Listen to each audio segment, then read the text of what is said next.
বন্ধুরা দেখুন, আজকে আমি বানিয়েছি চিকেন কাটলেট। কেমন হয়েছে? যত সুন্দর কালার হয়েছে, খেতেও ততটাই ভালো হয়েছে।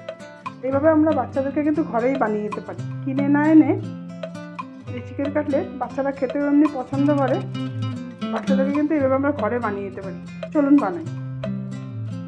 নমস্কার বন্ধুরা, সুচিত্রা বাঙালি রুচিতে আপনাদের সবাইকে আমন্ত্রণ। আজকে আমি বানাবো চিকেন কাটলেট। তার জন্য এখানে বোনলেস চিকেন নিয়েছি আমি 250। এই বোনলেস চিকেনগুলোকে আমি মিক্সিতে হালকা করে 2 থেকে 3 সেকেন্ডের জন্য ঘুরিয়ে নেব। আপনারা যদি চান ওটাকে আলাদা করে সেদ্ধও করে নিতে পারেন। আমি সেদ্ধ করিনি, মিক্সিতে হালকা করে 2 থেকে 3 সেকেন্ড একটু ঘোরানিয়ে নেব, ব্যাস। মাংসটাকে আমি এরকমভাবে করে নিয়েছি, এরকমভাবে একদম ম্যাশ হয়ে যায়নি, হালকা ছোট্ট ডেলা মতো। একটা ফ্রাই প্যানে তেল বসিয়েছি। তেলেতে দেবো আমি ভর্তি করে 1 চামচ আদা, রসুন আর কাঁচা লঙ্কা বাটা। এটাকে হালকা করে ভেজে নেবো। একটু হালকা ভাজা হয়ে যাবে। এবার এটা আমি মাংসটাকে দিয়ে দেবো। মাংসটাকে এর মধ্যে আমি হালকা করে ভেজে নেবো।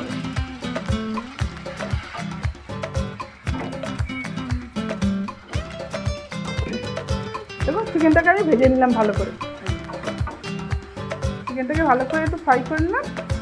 এবার এতে আমি কিছু সবজি দেবো। অল্প করে গাজর দেবো, ছোটো ছোটো করে কেটে থাকা ক্যাপসিকাম দেবো, কিছু পেঁয়াজ। এবার এগুলোকে আমি ভালো করে ভাজবো। এবার সবজিগুলোর মধ্যে, চিকেন আর সবজিগুলোর মধ্যে একটু করে লঙ্কা গুঁড়ো দিলাম। আমি একটু লঙ্কা গুঁড়ো দিলাম, যেহেতু আমি অলরেডি কাঁচা লঙ্কা বাটা দিয়ে রেখেছি। দেবো অল্প করে হলুদ, দেবো আন্দাজ মতো নুন, দেবো একটু গোলমরিচের গুঁড়ো,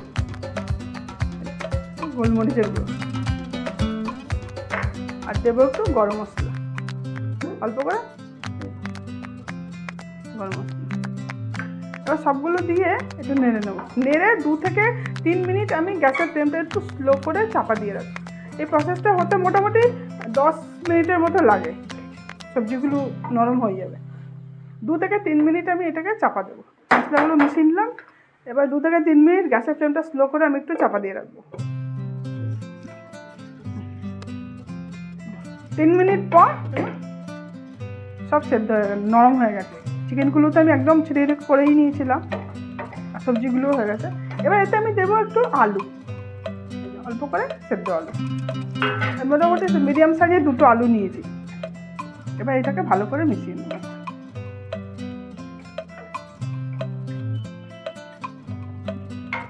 এবার আলুটা ভালো করে মিশিয়ে নিলাম। এই পর্যায়ে আমি দিয়ে দেবো কিছু ধনেপাতা।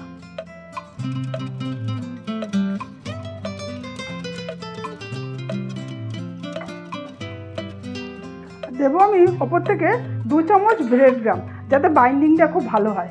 ব্রেড গ্রাম তো 2 চামচই দেবো, এতেই হয়ে যাবে। বাইন্ডিংটা খুব ভালো হবে। এবার সব একসঙ্গে মিশিয়ে নিই। দেখুন, সব মিশিয়ে নিলাম। এটা যদি আপনারা চান আরও সবজি ইউজ করতে পারেন, যেমন বিনস, মটর, কড়াইশুঁটি সব আপনারা ইউজ করতে পারেন।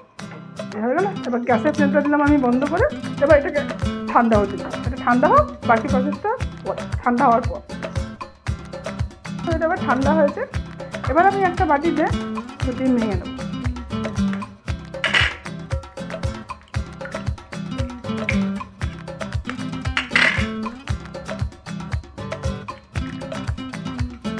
এতে অল্প গোলমরিচ দেবো, অল্প করে নুন দেবো, আর 2-3 চামচ কর্নফ্লাওয়ার দেবো।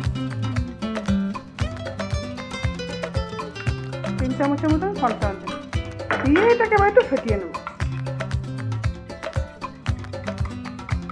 দেখুন, এরকমভাবে মিশিয়ে নেব। এবার এটাকে আমি নেব।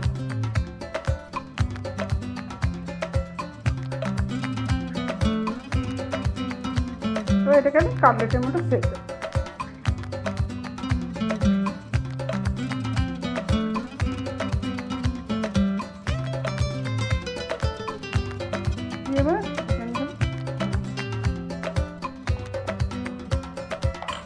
এখানে আমি কিছু পাতলা পাতলা সিমুই নিয়েছি, আপনারা চাইলে ব্রেড গ্রামও নিতে পারেন।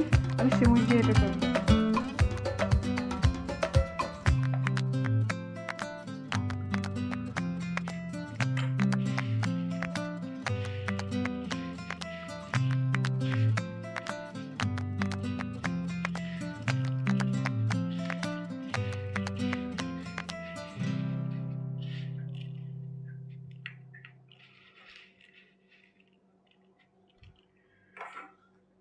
এইভাবে আমি এগুলোকে একটা একটা